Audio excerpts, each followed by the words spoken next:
Hey guys, what's up? Welcome back to the channel. Thanks for tuning in and watching. So in 2020, we had so many options for 22 LR pistols. Most recently, Glock has announced and released the brand new G44, a firearm which I own. I have around 500 rounds downrange in that gun, and I've only had 25, I think I counted, issues with it in regards to ammunition, and that was during an ammunition test. So they were expected issues. Nothing catastrophic, nothing with the firearm itself necessarily, nothing breaking, but there are reports out there of the firearm breaking, which is not unknown for new firearms on the market. But in 2020, we have so many different 22 LR pistols that it's easy for people to come to a conclusion without even handling said firearm, and it is what it is. It's 2020, you can be whatever you want to be, and so that gun could be the best thing in the world or the worst thing in the world, depending on who you are, what you think, and what your level of expertise is. I own multiple 22 LR pistols. 22 LR is, of course, one of the easiest to find, most affordable rounds, usually, besides the ammo scare like 2013, 2014. Where you can find 22 anywhere that wasn't overpriced, but for the most part, it's one of the most common, if not the most common round in the firearms industry. So today I'm going over, as you can tell, the title of this video, I'm going over the Saturday night special of my collection, the Taurus PT22. Now this gun I bought many years ago from the local gun guy. I liked the gun enough because it was like 150 bucks. This is 10 years ago, and I liked it. It was small, compact. My idea for this gun originally was for like a backpack gun, just something to toss in the tackle box or whatever. Now the reason is it's got a flip up barrel, pretty easy to load. If you load it that way, you can, if you're strong enough, pull back the slide, but flipping up the barrel and loading that way is the easiest way to load it. It has an 8-round magazine. Now, there are a lot of negative things about this firearm. Number one, the 8-round magazine is ridiculous. It's 8 rounds. That's all you get. It's not the worst magazine to load, but unloading, if you had to manually unload this, does kind of suck. From the factory, these firearms come with, I believe it's either the pierce grips or the mother of pearl grips. Now you see that mine are black. It kind of looks like they're polymer. Well, these aren't polymer. These are actually the original black mother of pearl grips. And what happened here was, well, it's like an epoxy material these are made of, and the gun, I was out shooting it one time, had it on the bench, and unfortunately the ground underneath me had a couple of rocks that were holding the bench up, and it fell just right and it cracked. Actually, I fixed it to the point where you can't see it, but it cracked one of the grips. And so with the crack, it went right through the screws. Actually, it was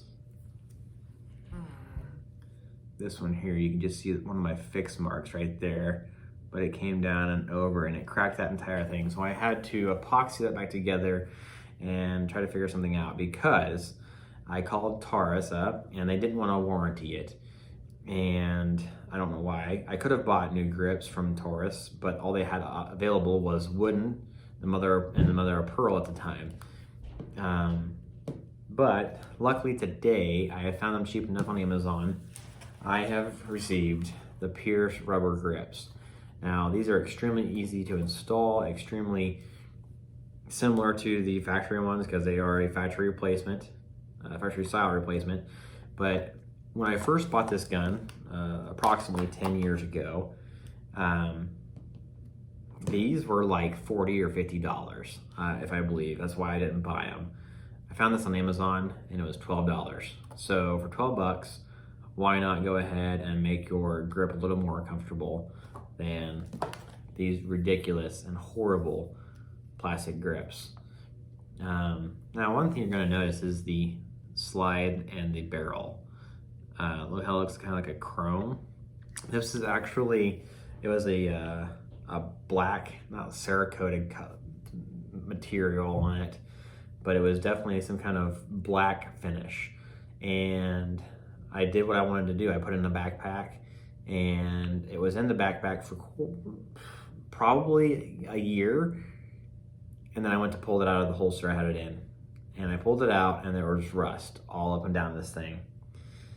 And that kind of upset me because it is a Saturday night special, but I didn't pay $150 for a gun to rust on me. So I went ahead and cleaned it up, and when I got it cleaned up, it turned out to be like this, and so I re-blued it, and now it's a cool little combination of the black and the blued stainless barrel and slide look. It's not the best finish, but it's better than what it looked like with the rust. So let's go ahead and get in here and let's take these off.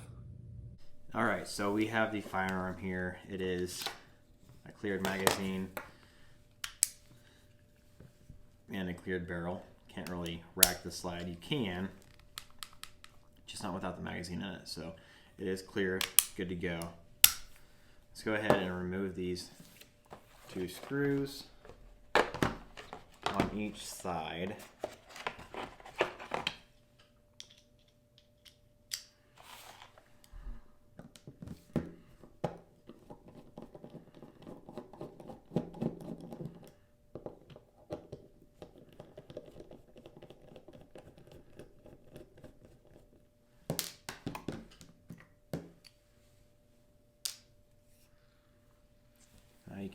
You could probably see that mother of pearl right there in the middle kind of shine through. It is not the greatest. This stuff here is not the greatest makeup at all, because the other side is completely cracked. Of course, it's been repaired to the point where I could use it.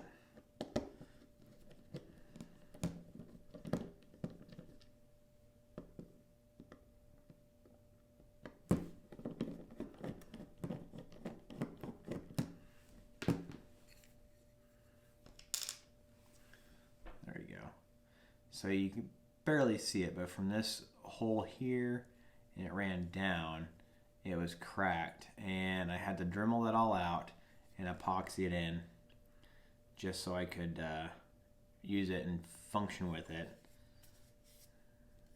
to a reasonable way.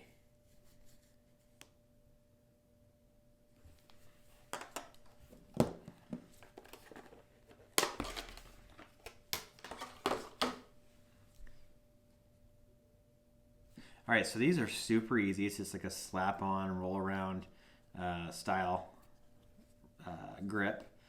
And like I said, I've been waiting to get these for quite some time, and I've just never really actually taken the time to do so. And then I found them on eBay, not eBay, sheesh, Amazon. They used to be on eBay, but I found them on Amazon for a really good price at $12. So these take a little bit to kind of hold on, apparently. Let's see if it'll.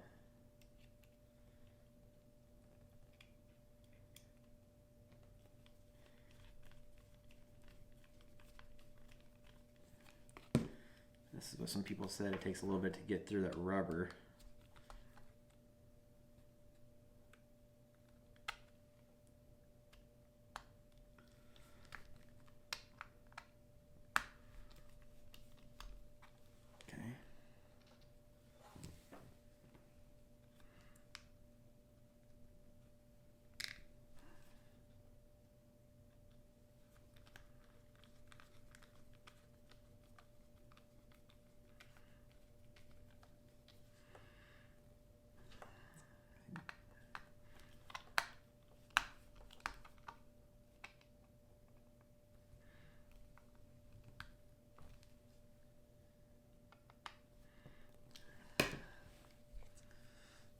Let's go ahead and get this around here.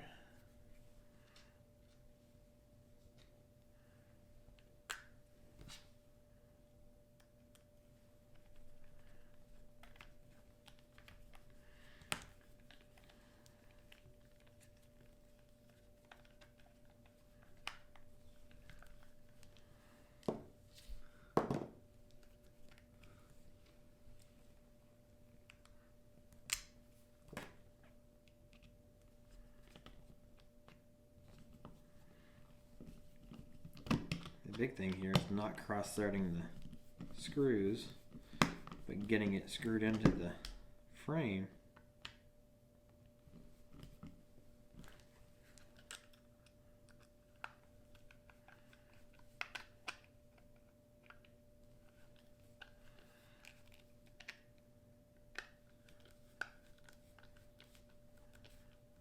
All right, so that was a simple exchange. I've been wanting to do that for quite some time, and I have yet to take the time to do that. Super easy. They feel really, really good. They look good too. They kind of go with everything. Now this little 22, it dings steel. If I'm not, hitting steel, it just dings it all day long. Of course, not a whole lot for sights. Let's see, there you go. The sights aren't the greatest, they're not huge.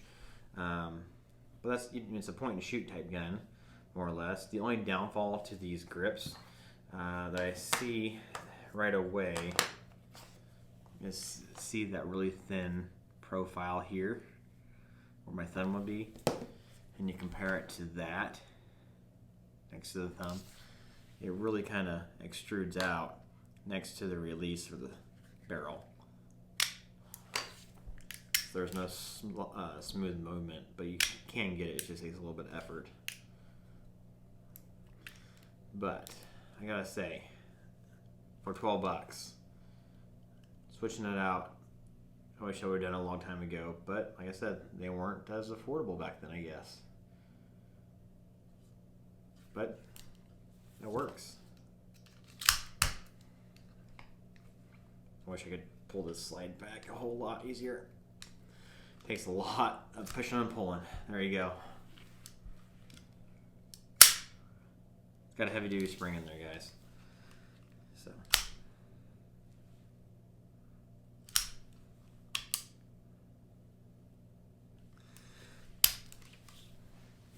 But anyways, that is the quick and easy Pierce grip exchange for the Taurus PT22.